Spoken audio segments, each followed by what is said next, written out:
Hi friends, क्या आप जो कुछ भी पढ़ते हैं आपको याद करने में तकलीफ होती है? आपको याद नहीं रहता? क्या आप जब पढ़ने बैठते हैं तो आपको नींद आती है?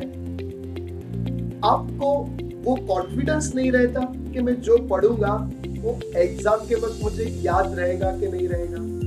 तो ये वीडियो आप एंड तक देखिए। मैं Jitendra Brahmakatri, NLP and memory coach. Last 9 years से मैं बच्चों को मेमोरी का ट्रेनिंग देता हूँ। मैं काफी सारी स्कूलों के साथ, काफी सारे सोशल इंस्टीट्यूट के साथ जुड़ा हूँ और मैं बच्चों को मेमोरी का ट्रेनिंग, पेरेंट्स को पेरेंटिंग एंड टीचर्स को टीचर्स ट्रेनिंग भी मैं देता हूँ दोस्तों। तो काफी सारा हमारा ट्रेनिंग हो चुका है दोस्तों। मैं आपको एक बात कहना चाहता हूं कि आपको एक बुक चाहिए और वो बुक लेने के लिए आप लाइब्रेरी में एंटर होते हो।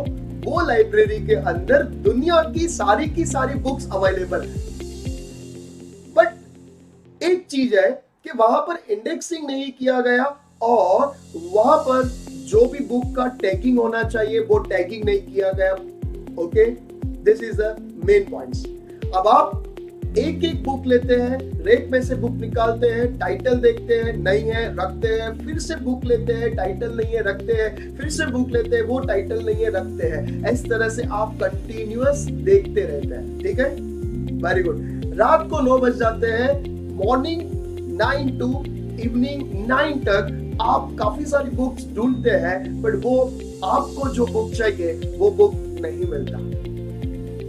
आपको लगता है छोड़ो यार, ये बुक ये लाइब्रेरी के अंदर नहीं है जो बुक मुझे चाहिए।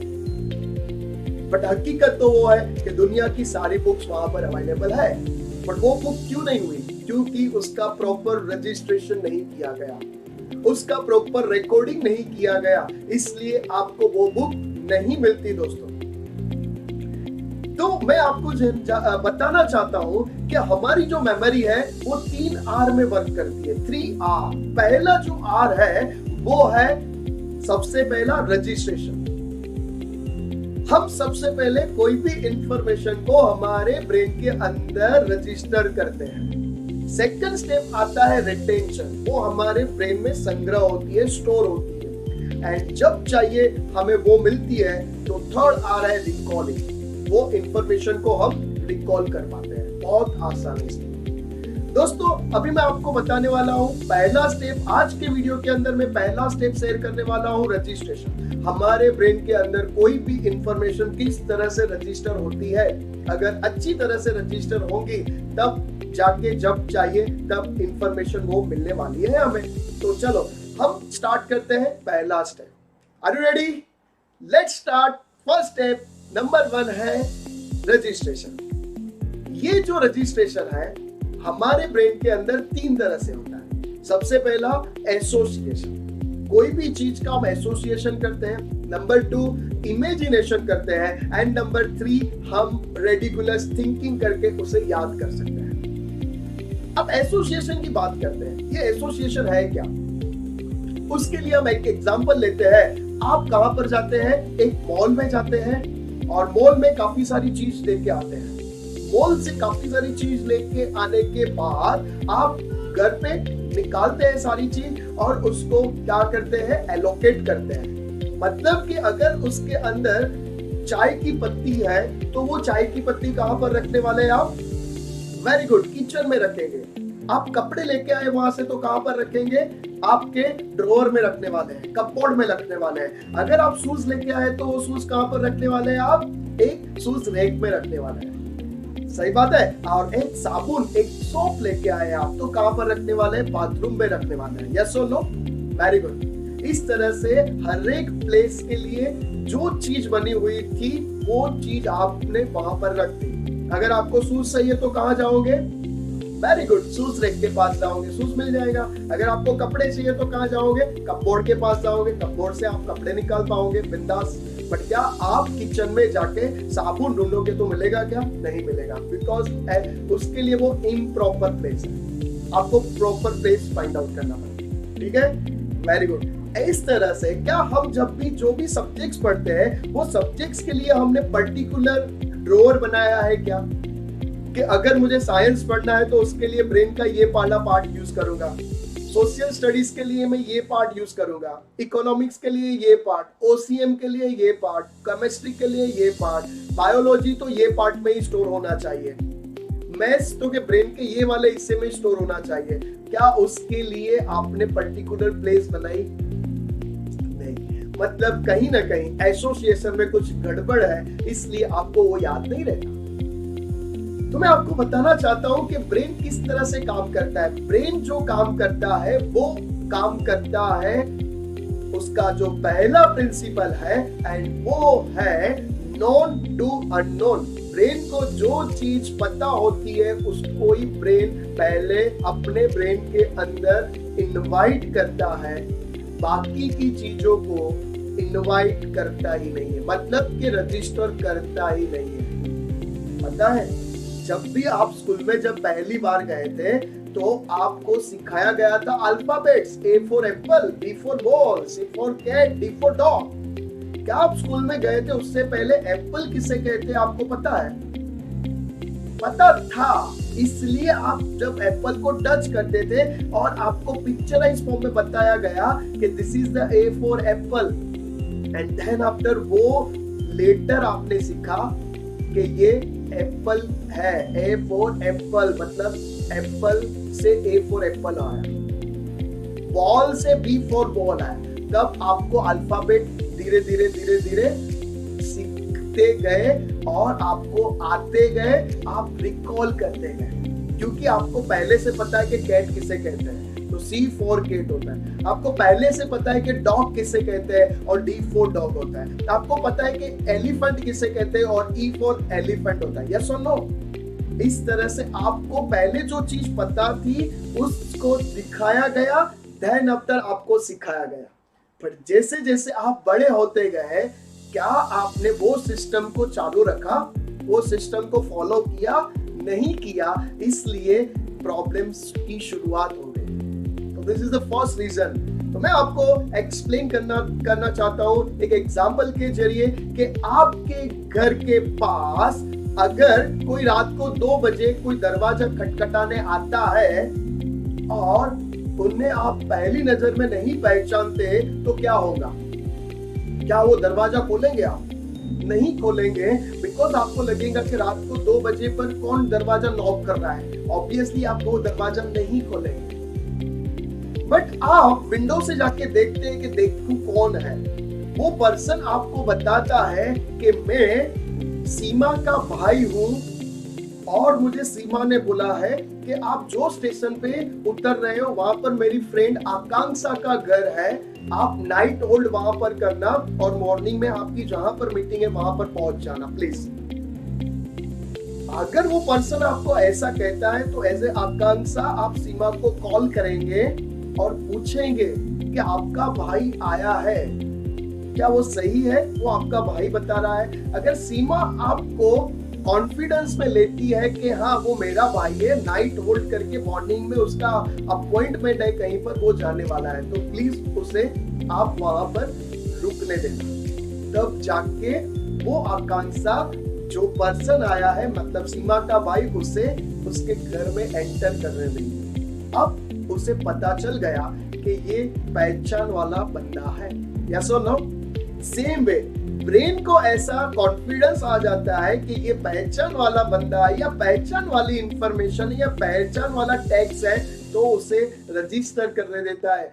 अदरवाइज हमारे ब्रेन के अंदर वो इंफॉर्मेशन को वेलकम नहीं करता। दूसरा स्टेप्स आता है इमेजिनेशन। हमारा जो इमेजिनेशन है वो पावरफुल होना चाहिए, हमारा जो विजुअलाइजेशन पावर है वो पावरफुल होना चाहिए, तब जाके कोई भी इंफॉर्मेशन हम स्टोर कर सकते हैं। हम मूवी को विजुअल फॉर्म में तो देखते हैं, पता है, इसलिए हमें मूवी याद रह जाती है, पर एक टेक्स्ट होती है वो ब्लैक एंड व्हाइट कलर में होती है, इसलिए हमें याद नहीं रहता। उसे हम विजुअल फॉर्म में कन्वर्ट भी नहीं कर पाते ए फॉर एप्पल की तरह, इसलिए हमें कहीं ना कहीं भूल जाना पड़ता है, मतलब याद ही नहीं रहता, उसका रजिस्ट्रेशन ही नहीं होता। इसलिए अगर आप पढ़ना चाहते हैं, अच्छी तरह से याद करना चाहते हैं, तो उसे विजुअलाइज करें, इमेजिनेशन पावरफुल बनाएं, तब जाके आप अपना जो स्टडी है, आपका जो टेक्स्ट है, वो आसानी से याद कर पाएंगे। और इमेजिनेशन को पावरफुल बनाने के लिए मैं आपको कुछ टिप्स देता हूँ। 5 स्टेप हमारे जो वोवेल्स है वो याद रखने, A-E-I-O-U, तब जाके आपका जो इमेजिनेशन पावर है बहुत ट्रेमेंडियस बन जाएगा। और इसके साथ में जो थर्ड वाला पॉइंट है रिडिकुलस थिंकिंग, वो भी ले रहा हूँ। तो सेकंड पॉइंट है इमेजिनेशन एंड थर्ड है रिडिकुलस थिंकिंग, दोनों में साथ साथ एक्सप्लेन कर रहा हूँ। ओके, तो फर्स्ट स्टेप है ए फॉर ऑल सेंस। हमारा जो इमेजिनेशन है वो सारी की सारी सेंस का इस्तेमाल करते हुए हमें क्या करना है, यूज करना है। जैसे कि अगर मान लीजिए कि आपके घर के पास कोई लेमन बेच रहे, नींबू वाला कोई पर्सन आता है और चिल्लाता है नींबू ले लो नींबू, और उसकी जो ट्रॉली है पूरी भरी हुई नींबू से, लेमन से पूरी उसकी ट्रॉली भरी है। और आप अपने कंपाउंड में जाते हैं और देखते हैं कि कौन आया है। जैसे ही आप बाहर जाते हैं ना, तो लेमन की इतनी अच्छी स्मेल आती है यार, इतनी अच्छी स्मेल आती है, आपको इच्छा होती है आप फटाफट नीचे उतरते, ट्रॉली में से एक नींबू निकालते हैं और नींबू को किचन में ले जाते हैं। नाइफ से जैसे ही काटते हैं तो उसका जो पानी है आपके लिप पर गिरता है, और जैसे लिप्स पर गिरता है उसका टेस्ट तो आहा, इतना अच्छा लेमन का टेस्ट है। अब मैंने जब ये आपको बात बताई तो आपको वो सही में पर्सन दिखाऊंगा, वो चिल्लाता होगा लेमन ले लो लेमन। वो लेमन जाके आपने किचन में काटा, आपने वो फील किया, है ना, वो टेस्ट आपको आया होगा, मुंह में पानी आया कि नहीं, यस और नो? तो दैट्स कॉल्ड इमेजिनेशन। ये इमेजिनेशन हमारा मूवी के अंदर इतना पावरफुल होता है ना, हमारा जो फेवरेट कैरेक्टर होता है अगर वो रोता है ना तो हमें भी रोना आता है, अगर वो खुश है ना तो हम भी खुश महसूस वहां पर फील करते हैं। That's called the power of imagination. जितना 5 सेंस हमारी स्टडी में इस्तेमाल करोगे दोस्तों, उतना आपको बहुत आसानी से आपका टेक्स्ट याद रह जाएगा। ओके, नेक्स्ट है हमारा जो ई है, एग्जैगरेटेड, ई फॉर एग्जैगरेटेड। आपको ऐसा कुछ सोचना है जो पॉसिबल ही नहीं है। अगर ऐसा सोचोगे ना तो आप आसानी से याद कर पाओगे। एक साइड पर चींटी बैठी है और दूसरी साइड पर एक एलिफेंट बैठा है, आप समझ लीजिए कि दोनों का बैलेंस कैसे बन पाएगा। फिर भी आप ऐसे सोचते हैं तो क्या होता है, आपको इमेजिनेशन में 4 चांद लगाते हैं, बिकॉज जो पॉसिबल नहीं है वो सोचना वो जल्दी याद रह जाता है। तो एग्जैगरेटेड होना चाहिए। एक मछली होती है, उसने कैप पहनी है सेंटा क्लॉज की, तो कैसा लगेगा आपको? कुछ हंसी आएगी आपको कि एक पीस कैप पहन के क्रिसमस सेलिब्रेट करने जा रही है, तो आपको मजा आएगा, वो एग्जैगरेटेड है। तो हमारी जो स्टडी है उसमें भी हमारा जो टेक्स्ट है उसको एग्जैगरेट करो, उसको एक्सटेंड करो, ऐसा करो, वैसा विजुअलाइजेशन करो, ऐसा इमेजिनेशन करो, आपको फटाफट वो चीज याद रह जाएंगी और कभी नहीं भूल पाओगे। And the most important part है थर्ड पॉइंट, आई फैक्टर। अगर दोस्तों आपके घर में किसी का मैरिज है और मैरिज के जब एल्बम आता है ना, तो हम सबसे पहले वो एल्बम लेके बैठते हैं और एल्बम में क्या ढूंढते हैं? हमारी खुद की फोटो ढूंढते हैं कि हम कहाँ पर हैं, हम कैसे लग रहे हैं, कैसे दिख रहे हैं। अगर वो रिकॉर्डिंग भी आ जाता है, शूटिंग आ जाता है जो शादी का, तो भी हम हमारा जो कैरेक्टर है, हम खुद को हम वहां पर ढूंढते हैं, यस और no?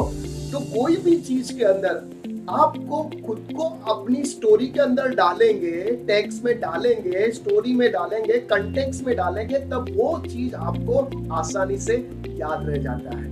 Okay, and the next point is outstanding. ऐसा कुछ सोचो जो पॉसिबल नहीं हो सकता। जैसे कि एक कैट होती है, अपने आप को शेर समझती है, तो उसका आउटस्टैंडिंग स्वरूप उसने धारण कर लिया। अगर एक एलिफेंट है, ओके, वो चींटी जैसा बन जाए तो आपको याद रह जाएगा। और एक चींटी एलिफेंट जैसी बन जाए तो आपको याद रह जाएगा, है ना? तो इस तरह का होना चाहिए। और एक 500 के झुंड के अंदर एक उछड़ी वाला, ओके, एक आपको आदमी मिल जाए पूंछ वाला, तो आपको कैसा लगेगा? एक अजीब सा लगेगा। एक जोकर होता है ना, जोकर सर्कस में जोकर होता है, वो कैरेक्टर होता है ना बच्चों का फेवरेट होता है, बिकॉज एक नॉर्मल आदमी से वो जोकर छोटा होता है ना, वो आउटस्टैंडिंग है। इतने लोग नहीं होते, बट कोई जोकर जैसा हमें नॉर्मल पब्लिक में भी दिखाई दे तो हमें आश्चर्य होता है, वो पर्सन हमें याद रह जाता है। ठीक है, बच्चों के लिए वो अट्रैक्शन बनता है। सेम वे हम हमारी स्टडी में भी ऐसा करेंगे तो हम वो सारी चीज याद कर पाएंगे। And the next and the most important part है लास्ट वाला point, AEIOU, you for use, colours and the actions. आपका जो भी कैरेक्टर है ना वो कलरफुल होना चाहिए, डिफरेंट कलर। एलिफेंट ब्लैक होता है, ब्लैक विजुअलाइज करो वो तो नॉर्मल होता है, बट एक येलो एलिफेंट आपने विजुअलाइज करो तो वो डिफरेंट लगेगा। बट वो एलिफेंट एक चींटी जैसा बन जाए और चलता हो झुंड में, एक नहीं हजारों एलिफेंट्स चल रहे हैं, है ना, तो आपको वो चीज जल्दी याद रह जाएगी। तो कोई भी चीज कैसी होनी चाहिए, कलरफुल होनी चाहिए एंड वो एक्शन में होनी चाहिए, तब जाके आपको वो सारी चीज याद रह जाती है दोस्तों। तो इस तरह से आपको रेडिकुलस थिंकिंग करना है, और ऐसे जब सोचना शुरू करते हैं तो आपको अपना जो टैक्स है वो आपको याद रह जाती है। दोस्तों हमारा जो वर्कशॉप होता है प्रैक्टिकल, ये प्रैक्टिकल वर्कशॉप के अंदर ये सारी चीज जो मैंने थियोरेटिकल बताई, हम बच्चों को पूरा टैक्स है वो विजुअल फॉर्म में कन्वर्ट करके सिखाते हैं। तो काफी सारे बच्चे 3 घंटे के अंदर 200 पेज की या 300 पेज की जो कंटेंट्स होता है वो याद कर लेते हैं। बाकी आपको 2-5 पेज पढ़ना है तो भी तकलीफ होती है। तो अगर इसके बारे में भी ज्यादा जानकारी लेना चाहते हैं तो भी हमें कांटेक्ट कर सकते हैं। बाकी अगर मैं ऐसा वीडियो बनाता रहूंगा, आप वीडियो के थ्रू भी काफी सारी इंफॉर्मेशन जानकारी ले सकते हैं। अगर आपको ये वीडियो अच्छा लगे तो प्लीज ये वीडियो सब्सक्राइब करें और अपने फ्रेंड्स को भी बताएं।